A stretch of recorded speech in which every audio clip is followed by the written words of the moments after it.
City কর্পোরেশনগুলোর এবং বিশেষ করে আরবান এলাকার 190টা স্বাস্থ্যকেন্দ্র বা প্রাইমারি হেলথ ইউনিটগুলোকে সরকার স্থানীয় সরকার বিভাগ থেকে সিটি কর্পোরেশনে অলরেডি হস্তান্তরের নির্দেশনা দিয়েছেন এবং আমরা আস্তে আস্তে নিচ্ছি, এগুলো আমরা বুঝে দিচ্ছি এবং আমরা আমাদের একটা প্রকল্প অনুমোদন হয়েছে। ওই প্রকল্পের আওতায় আমরা ওখানে আমরা মনে হয় সহসায়ী স্বাস্থ্যসেবা নতুনভাবে চালু করতে পারবো ইনশাআল্লাহ। আরেকটা হলো স্কুল বন্ধ করার কোনো সিদ্ধান্ত আছে কিনা। আপাতত আমাদের স্বাস্থ্য মন্ত্রণালয়ের তরফ থেকে আমরা এরকমের কোনো সিদ্ধান্ত এখনো আমাদের জানা নাই। এই জন্য এটা আপাতত মনে হয় আমাদের তরফ থেকে নাই।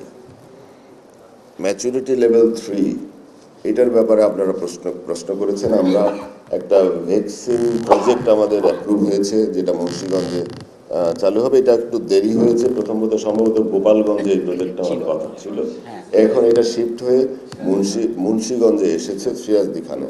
আমরা ওটার কাজ করছি। ওই প্রজেক্টটাতে আমরা একজন পিডি নিয়োগের চেষ্টা করছি।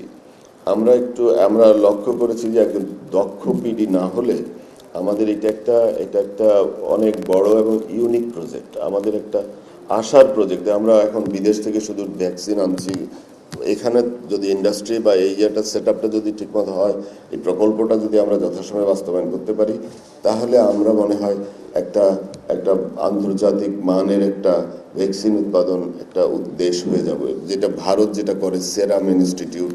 আমরা এর চেয়েও হয়তো চেষ্টা করবো আমাদের। এই জন্য আমরা একটা পিডি সার্চ করছি যার ব্যাকগ্রাউন্ড আছে, যে আপনার বায়ো কেমিস্ট্রি কিংবা এই রকমের হলে আমরা মনে করি যে এই ধরনের ব্যাকগ্রাউন্ডের অফিসার যদি আমরা পাওয়া যায়, তাহলে আমার মনে হয় আমাদের প্রজেক্টটা একটু দ্রুত হবে। কারণ আমরা অনেকগুলো প্রজেক্ট আমরা দেখছি, এটা স্বীকার করতেও আমার অসুবিধা নাই, আমাদের প্রজেক্টগুলো ডিলে হয়।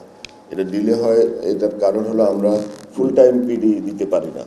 ফুল টাইম যদি একজন পিডি থাকে, তাহলে আমাদের প্রজেক্টগুলো সময় মতো হয়ে যায়। আমরাও চেষ্টা করছি এখানে একজন পিডি হয়তো সহসায় আমরা পেয়ে যাব। পিডি নিয়োগ করলে আমাদের এই প্রকল্পটা কাজ চালু হয়ে যাবে। প্রকল্পের সব কিছু অনুমোদন করা আছে, আমরা সহসায় একজন পিডি দিয়ে দিব। তাহলে এই ভ্যাকসিনের বা এই সমস্ত ধরেন যে ঔষধ বা এর ঘাটতিগুলো কমবে। আর ম্যাচুরিটি লেভেল 3-তে যাওয়ার ব্যাপারে আমরা ডিজিডিএ, ড্রাগ অ্যাডমিনিস্ট্রেশন সহ আমরা বিশ্ব স্বাস্থ্য সংস্থার যে আমাদের WR অডিট টিম, ওনাদের সাথেও আমরা গত কয়েকদিন আগে মন্ত্রী মহোদয় বসেছেন, আমি নিজে কথা বলেছি। ওনারা কতগুলো কৌশল আমাদেরকে দিবেন বলেছেন। এগুলো আমরা যদি আমরা আস্তে আস্তে বাস্তবায়ন করতে থাকি, আমার বিশ্বাস যে বেশি সময় লাগবে না, আমরা লেভেল 3-তে পৌঁছতে পারবো ইনশাআল্লাহ। আর হলো আপাতত আমার মনে হয় আমি সবগুলো কভার করতে পেরেছি কিনা। আর যদি না হয় তাহলে আপনারা বলতে পারেন, তবে সময় অনেক আপনাদের সরি, আমি নিজেই অনেক সময় নষ্ট করে আসছি।